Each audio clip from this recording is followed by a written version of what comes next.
Let's go. So yeah, hello everyone. Welcome to Hashtag Eurovision.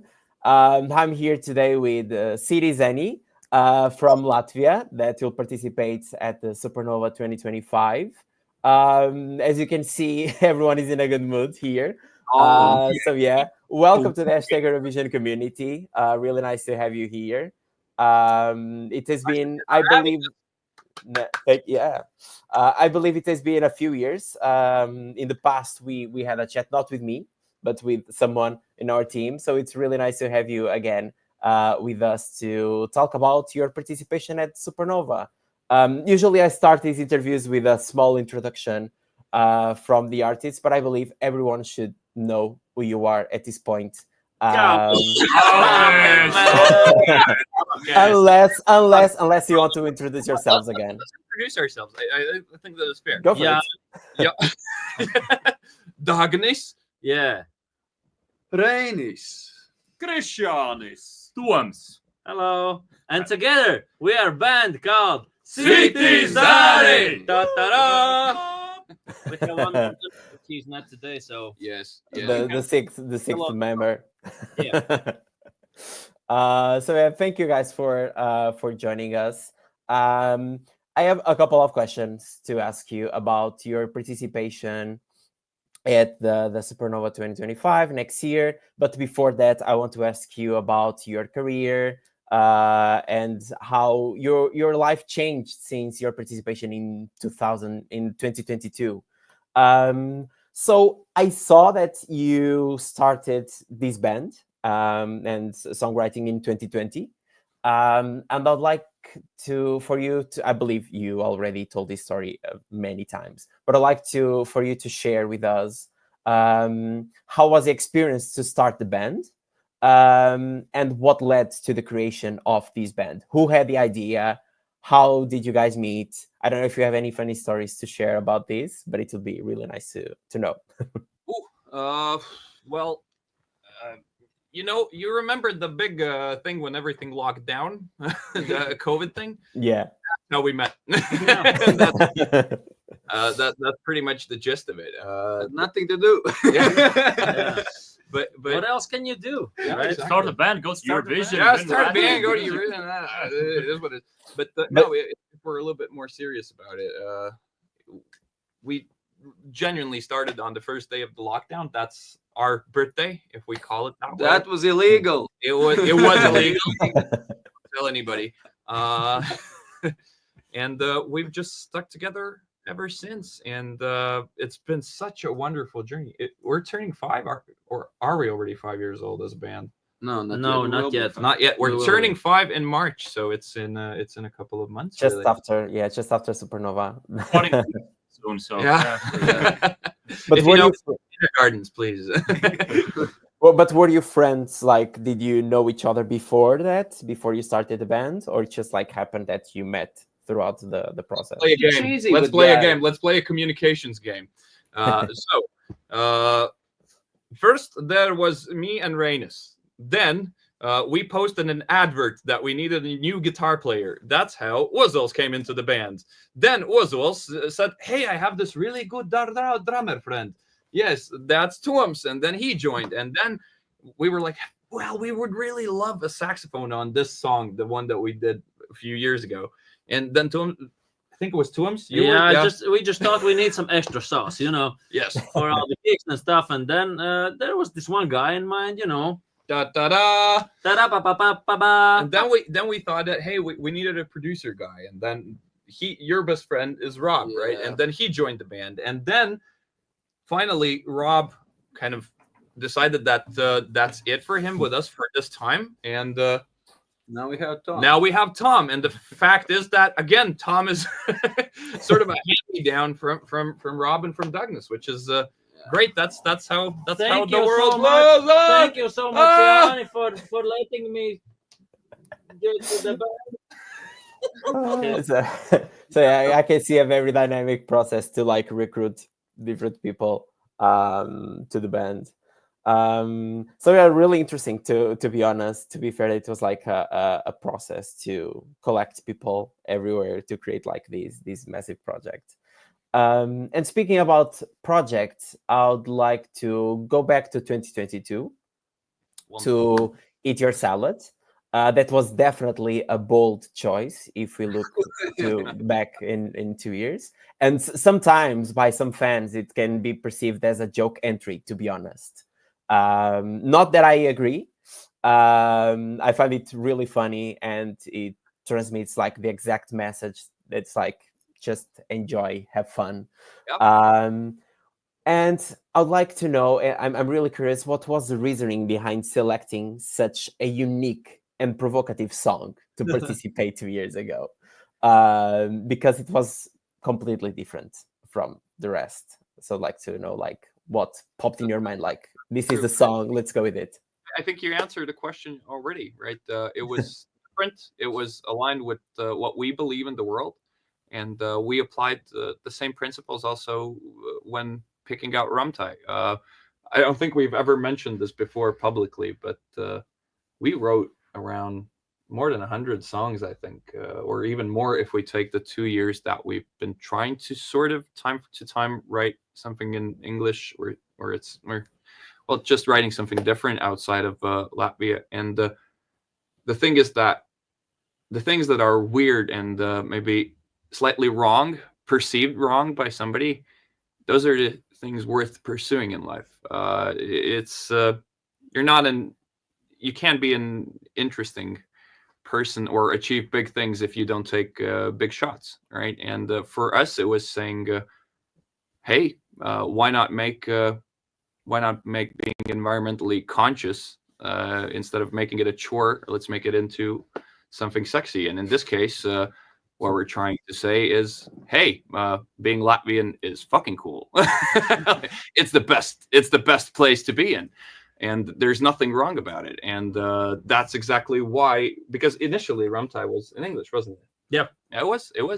The message was the same, the idea was the same, but it was in English. And then we were like, but this, why not write something in our own language, in our own little secret languages, especially, right? Because 1.8 million people speak it, like, overall.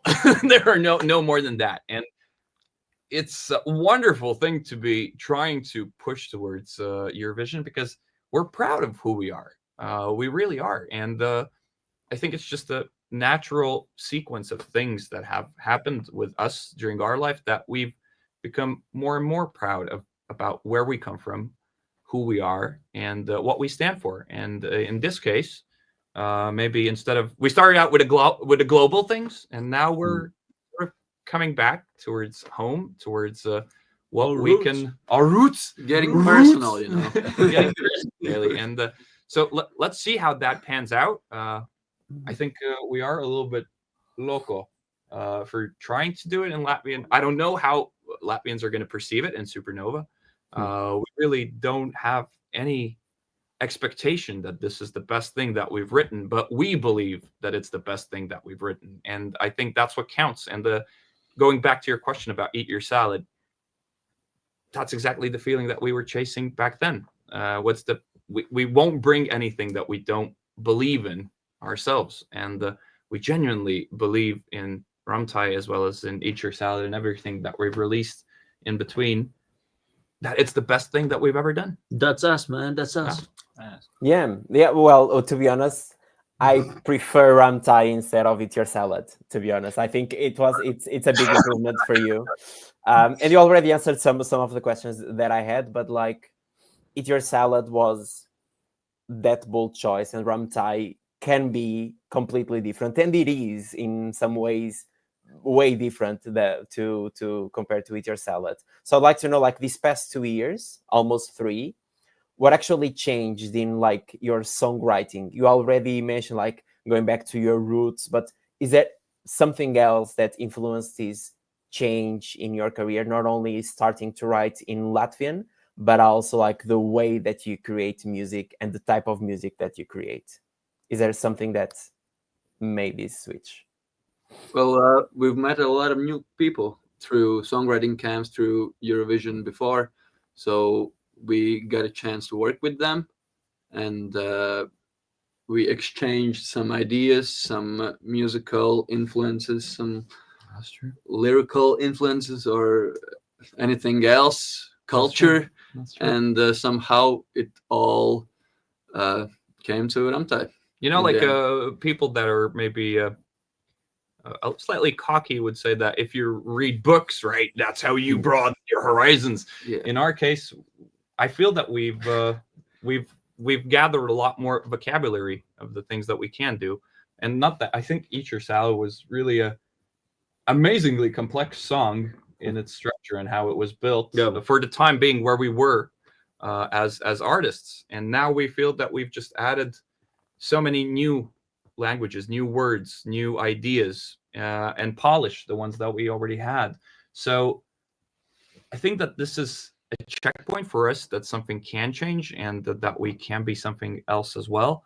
But at the same time, you know, we aren't faking it for anybody. We're genuinely trying to find what we want to be going forward and how we want to sound.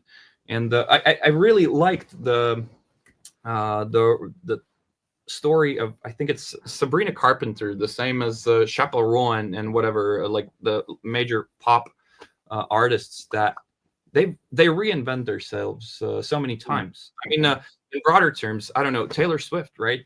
Starts out as a country singer, then goes into this massive pop artist, and I really think that nowadays being an artist is actually going with the flow and trying to figure out where you feel natural. And at the moment when we stop changing, that's the moment that you know that this is done. We're done. We have to explore new things because otherwise it's just boring, right? And people have been very kind with everything that we release, right? They like it and they say, okay, good, very nice. So that inspires us to, you know, try everything that we haven't done before. Exactly. So why not write a song that is, I don't even know. I think the best description of it was psytrance. That was the genre. Yeah, what is it? Yeah, what does it mean? What exactly are we going for? We don't really know. We just think that it sounds great. We vibe with it, and we hope that we can bring the same emotion to everybody who's watching and listening. Tell us what it is. Yeah, what did we write? Like, what song really? What it is?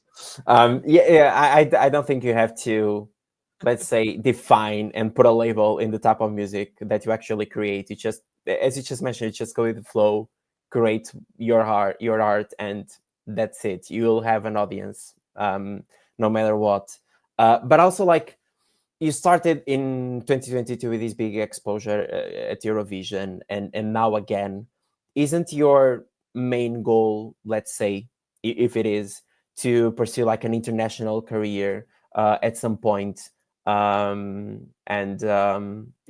that's the case, like, would you consider to go back to writing in English just to reach a different audience, or do you want to, okay, let's continue writing in Latvian and let's make our own language reach the other side of the world? That's a super good question. I think, of course, we have some aspirations that we want to achieve professionally, right? Because what the wonderful thing about Eurovision is that it made music for us into a viable, really, career.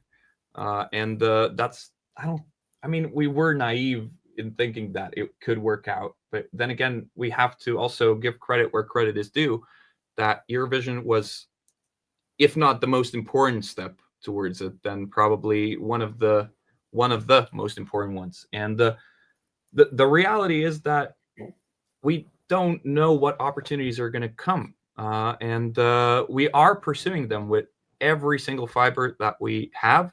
So the thing is that before we submitted for Eurovision, we had those camps, and I think that the most interesting discussion professionally that we had was, why don't we start our own publishing house or something like that? Because we have probably around 500 songs that will never see the light of day.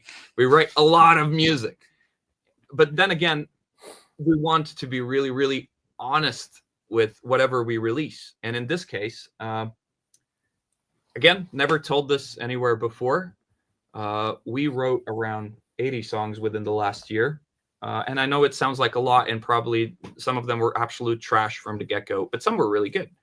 And then what we learned throughout these last 5 years is that sometimes the demo sounds really, really, really cool, but then the final thing when you finish it loses something in the way, right? And that's normal. So what we did is that we finished 5 songs.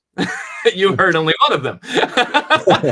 We finished 5 songs like entirely with all the production. They're ready to be released tomorrow if we decide to do so, but we don't, because we really believed in this one. Because we're afraid. So the short answer is yes, of course, we would love to pursue an international career. But then again, if you put that as your goal, then I don't think it's really a sustainable one. We should be really true to what we're doing and believe in what we're doing. And then others are probably, hopefully, going to believe in it as well. Yeah. And that sounds really interesting, like to know the process behind like how you achieve this. And now that you touched the point that you created 5 songs and we only listened to one of them, I want to know if a return to Supernova was something that you always wanted, or it just happened to be a great opportunity to come back. You were like, yeah, it's now or never, let's go again and participate. Or it's something that you have been like since 2022, no, we are going again, we want to win again?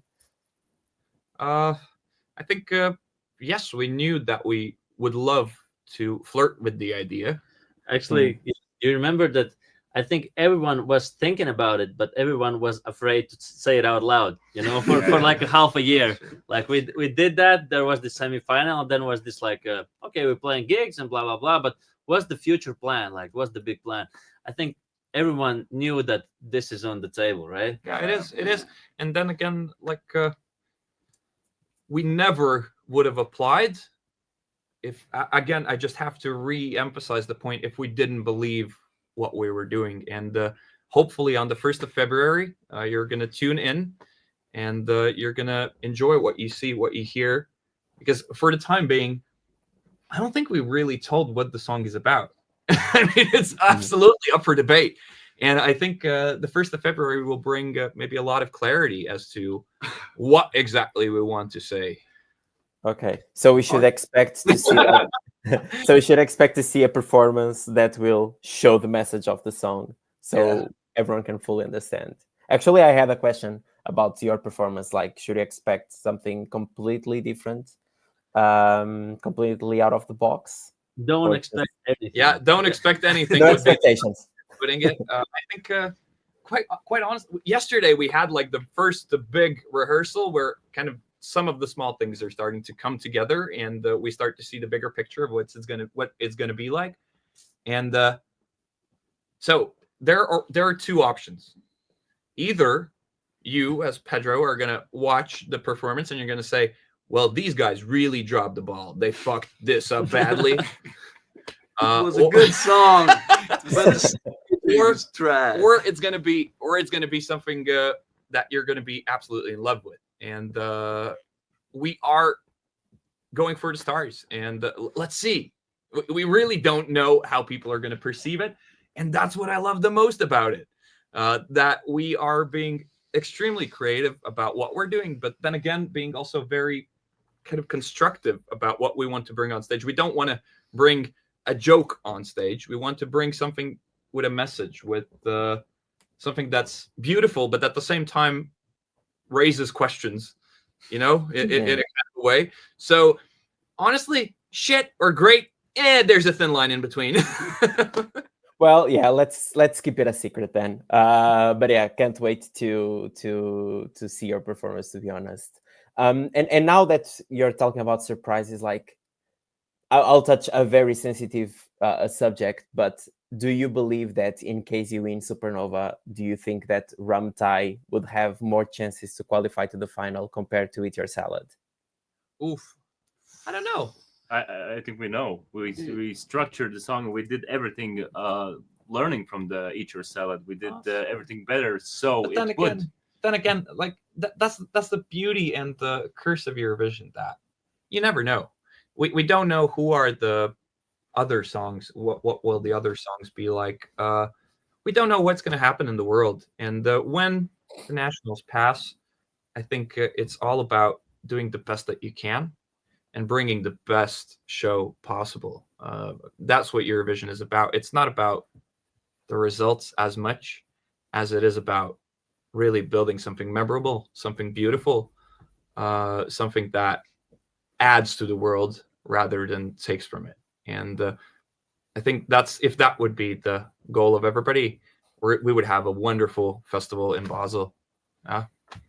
Nice. That's the right mindset to have in this competition, to be honest. Just have fun, enjoy, no matter what's the final result. Just have fun and But also big money on the table. More. Very much work. So yeah, and to wrap up our interview, what advice would you give to aspiring musicians that dream to compete at Eurovision and participate at Supernova, win Supernova? Now that you have done both of these, you won Supernova, you participated at Eurovision, and you are here again. Do you have any advice that you'd give to someone that is out there that wants to pursue the same dream? Yes. So the serious part of this is just go for it. Just don't overthink it too much. Just if you believe in something, instincts are a great thing. But the second thing is find your inner Ramtai. And I've been looking at, because I can see the yellow box with the name Pedro in it. Or how is it pronounced correctly? Pedro. Yeah. Pedro. Pronouncing it correctly. It has the same amount of syllables as Ramtai. And all this interview, what's been playing in my head has been Pedro, Pedro, Pedro, Pedro, Pedro, Pedro, Pedro, Pedro, Pedro, Pedro,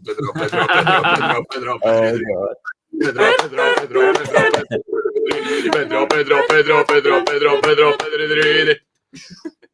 Okay. Yeah. After this interview, you'll go to the studio and create another song. So yeah, I think that's it. Thank you so much for your time. It was really nice to have a chat with you. You guys are amazing. I definitely think that you have a big chance of winning Supernova. And if you go to Eurovision, I definitely think that Ramtai will have better chances than Eat Your Salad. So yeah. Great job. Thank you so much for these. I don't know if you have anything else that you'd like to say to the Portuguese audience, any final messages that you have. Yes. Thank you for listening. And oh my gosh, I'm so blanking out at the moment. The name of 2022 Portuguese girl. Mara. Yes, Mara. Thank you for her. On my playlist for the last 3 years. Absolutely beautiful. Absolutely beautiful. And I think what we can say to the Portuguese audience is if you keep on bringing such great competition, there's no way that Latvia is going to make it into the top. Yeah, just give us a try. Really. Just give us a chance. Well, let's see how it goes this year. Well, thank you so much, guys. Really appreciate your time. So I hope you have a lot of fun at Supernova in February. Thank you so much. See you. Bye.